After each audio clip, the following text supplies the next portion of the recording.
সম্প্রতি আবারও আলোচনায় উঠে এসেছে জান্নাতুল সুমাইয়া হিমি এবং হিরো আলমকে নিয়ে একটি ঘটনা। জানা যাচ্ছে তারা একসাথে একটি নাটকের শুটিং শুরু করছিলেন এবং সেই শুটিংয়ের কিছু ছবিও ইতিমধ্যে সোশ্যাল মিডিয়ায় ভাইরাল হয়ে যায়। কিন্তু হঠাৎ করে সেই নাটকের কাজ বন্ধ হয়ে যাওয়ায় শুরু হয় নানা প্রশ্ন।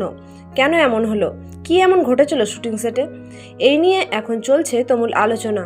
বর্তমানে যে তথ্যটি সামনে এসেছে সেটি হচ্ছে শুটিং চলাকালীন সময়ে হিরো আলম নাকি গোপনে একটি ছবি তুলে ফেলেন যেখানে হিমি ছিলেন।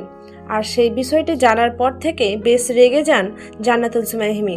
ঘটনাটি নিয়ে তখন সেটে অস্বস্তিকর পরিস্থিতি তৈরি হয় বলে জানা যাচ্ছে। এরপর থেকে পরিস্থিতি আরও স্বাভাবিক থাকেনি। ধীরে ধীরে সেই প্রজেক্টের কাজ থেমে যায় এবং শেষ পর্যন্ত হিমি নাকি সিদ্ধান্ত নেন যে তিনি আর নাটকে কাজ চালিয়ে যাবেন না। ফলে পুরো নাটকের শুটিং বন্ধ হয়ে যায় বলে আলোচনা চলছে। এই ঘটনার পর থেকে সোশ্যাল মিডিয়ায় নানা ধরনের প্রতিক্রিয়া দেখা যাচ্ছে। কেউ বলছেন ব্যক্তিগত সম্মানের বিষয় হলে এমন সিদ্ধান্ত নেওয়াই স্বাভাবিক, আবার কেউ বলছেন পুরো বিষয়টি আরও পরিষ্কার হওয়া দরকার। তবে এখনও পর্যন্ত এই বিষয়ে দুজনের পক্ষ থেকে বিস্তারিত কোনো আনুষ্ঠানিক বক্তব্য সামনে আসেনি। তাই আসল সত্যটা কি সেটা জানতে হলে হয়তো আরও কিছুটা অপেক্ষা করতে হবে। এই বিষয় নিয়ে আপনার কি মতামত কমেন্ট করে অবশ্যই জানাবেন। ধন্যবাদ।